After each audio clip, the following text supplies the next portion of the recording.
Hello, my name's Tamika, and you're listening to A Walk in the Park with Animal Friends.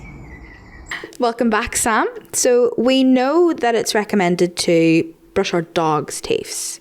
What about cats? Should we be brushing their teeth as well? We should. Okay. And it might be easier said than done. So I do recommend to any cat owners or prospective cat owners out there thinking about getting kittens, the best way to do this is to start the habit early. Get them used to it when they're young. For those of us with older cats, it's going to take some time to get them used to it. But yes, dental care is so important in all of our pets, cats included, because tartar can build up. It leads to inflammation of the gums, and that can not only be really painful for your pets over time if we don't catch it. It can be hard in cats because they tend to hide it around their back teeth where we can't see easily. Right. But it can also lead to other health concerns. There's a direct link actually between really bad dental health and inflammation of the gums and heart disease. Oh, really? Animals. Yes. So is there any symptoms leading up to that, or does it get to the point where that's a little too late to treat if you let it get to the point where it's affecting the heart? Yeah, I mean, you will see symptoms of your pet being quite sick, but you can catch it much earlier than that. So the first thing to do is get used to actually checking your pet's teeth. The early signs of dental problems are a lot of buildup of tartar on your pet's teeth, and actually you get kind of a line of dark pink and then later red soreness where the tooth actually meets the gum. Okay. So you'll notice that if your pet will let you have a look in their mouth. I know everyone's a little different.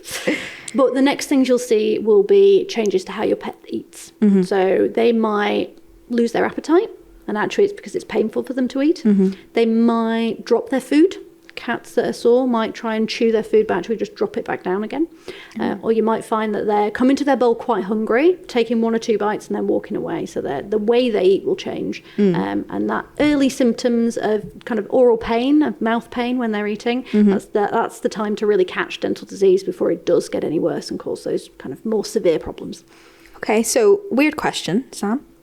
Can I use normal toothpaste on my cat's teeth? No, so fluoride levels in human toothpaste are not appropriate for our pets. Right. Also, they're not usually, particularly cats, big fans of minty toothpaste, so wouldn't try that one. You can get pet-specific toothpaste in most pet stores or online these days, and they are often fish or meat flavoured and really palatable for your pets. Okay. Some of them require you to get a brush in there and have a really good scrub, but what I'd suggest looking for are enzyme toothpastes. So those, still, if you can, get a little brush on your finger or a little brush and have a little scrub on the teeth if your pet will let you. But the toothpaste will actually do some of the work for you. So there's enzymes in there that will literally, once they're on, start working at all those little bacteria and those bits of tartar and start breaking it down. Okay, so let's move on to nails. So we've discussed dogs' nails previously and how not all breeds need to have them clipped. Is that the same for cats?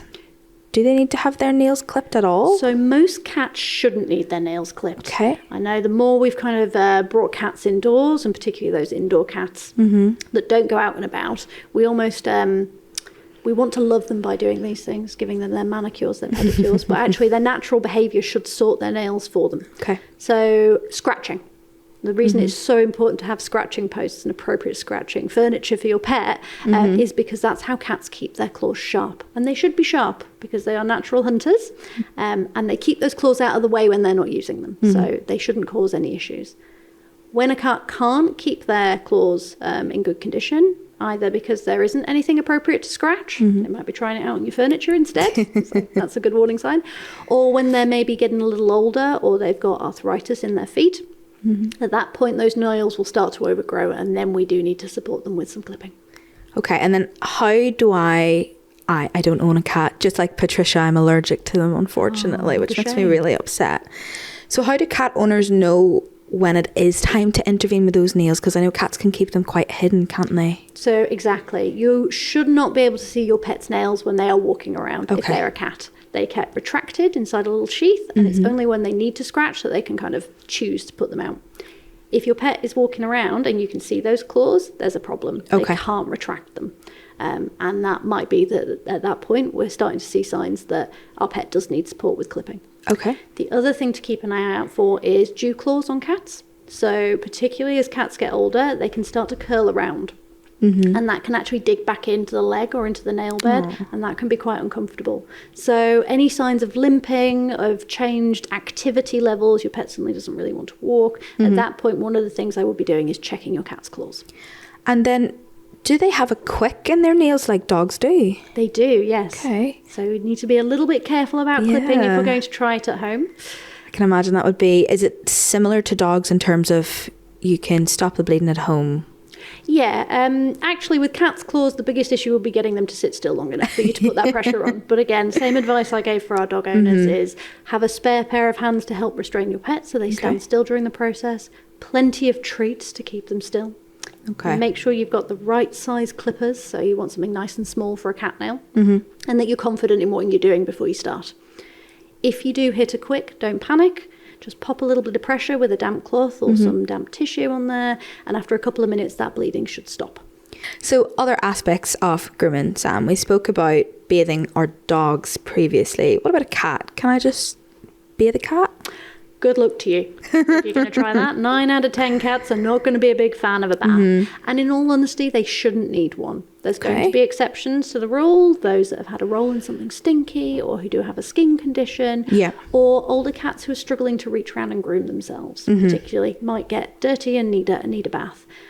They can be bathed, it can be a challenge. So there are actually a lot of different products on the market these days to save you having to put your cat in the bath and have the shampoo. So a lot of good products that are mousses, foams or sprays that do the job of a shampoo but without needing that level of water. Well, that's great. A lot less stress for you and for your cat. I can imagine. And then what about sensitive skin? Are there any precautions that need to be taken for cats with sensitive skins when it comes to products like that? I think the main thing is don't overdo it. There is a temptation sometimes when our pets have itchy skin to think, right, well, if I bath on a regular basis, it's helping. Unless your vet has advised that you need to be, applying a foam or bathing your cat once a week. As a general rule, they shouldn't need it more than a couple of times a year. So make sure that you're getting veterinary advice on what is the right sensitive shampoo or product for your pet. And then on top of that, just make sure you're following advice on how often to use it. And you mentioned there about elderly cats, for those that maybe aren't able to reach around and groom themselves. Is that common with every elderly cat, or is it just specific to certain? Really variable, no particular breed. It very much depends on your pet's arthritis as they get older, and also cats are very flexible creatures, right? They can get right round and lick at their tail and their back and everything, but actually their spine can suffer from arthritis and from problems as they age, which can make it a lot harder for them to reach around. So every cat is different.